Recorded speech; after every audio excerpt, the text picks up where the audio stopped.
আসসালামু আলাইকুম ভিউয়ার্স, নতুন আরেকটা ভিডিওতে সবাইকে স্বাগতম জানাচ্ছি। ইউএস বাংলা থেকে আবারও বড় ধরনের একটা আপডেট চলে আসছে, যে আপডেট চিন্তার বিষয়। ইউএস বাংলা লাস্ট আপডেট ছিল 21শে এপ্রিল দোহা থেকে ঢাকা ফ্লাইট চালু হবে। 21শে এপ্রিল দোহা থেকে ঢাকা BS 333 এবং BS 334 যে দুইটা ফ্লাইট রয়েছে সেগুলো 21শে এপ্রিল যাওয়ার কথা ছিল, কিন্তু আজকে আমরা যে আপডেটটা পেয়েছি সেটা আবারও আমাদেরকে হতাশ করছে। তবে আবারও বলছি, এই ভিডিওটা আমি কেন করি, প্রতিনিয়ত অনেকে কমেন্ট করেন যে ভাই খালি বন্ধের আপডেট দেন, বন্ধের আপডেট দেন। ভাই আমাদের কাছে আপাতত বন্ধের আপডেটই আসতেছে, তাহলে আমরা খোলার আপডেটটা কিভাবে দিব?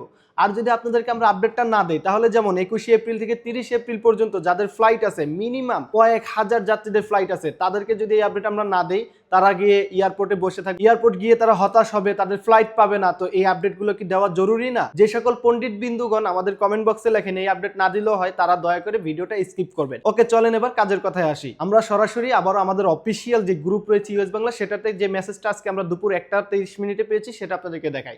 সো দেখতে পাচ্ছেন এখানে যে মেসেজটা রয়েছে, এখানে স্পষ্ট বলা হয়েছে BS 333 এবং BS 334 এই দুইটা ফ্লাইট আবারও 30শে এপ্রিল পর্যন্ত ক্যান্সেল করা হয়েছে। 30শে এপ্রিল পর্যন্ত ইউএস বাংলার কোনো ফ্লাইট পরিচালনা করা হবে না।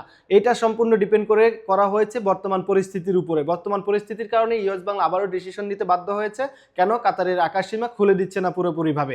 সো অনেক বেশি কমেন্ট করছেন আপনারা যে ইউএস বাংলার আপডেট কি, আপডেট কি, আপডেট কি, আপডেট হচ্ছে। ভাই দুঃখের বিষয় হলো, মেনে তো নিতেই হবে। 30শে এপ্রিল পর্যন্ত আপনি কোথাও যেতে পারবেন না ইউএস বাংলাতে। দ্যাট মিনস কোথাও বলতে দোহা থেকে ঢাকা, ঢাকা থেকে দোহা, এই দুই রুটে আপনারা ইউএস বাংলায় 30শে এপ্রিল পর্যন্ত টিকিট কাটা থাকলেও ফ্লাইট করতে পারবেন না।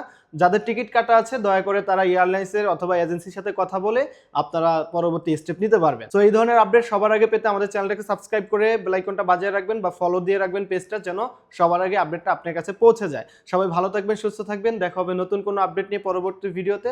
আল্লাহ হাফেজ।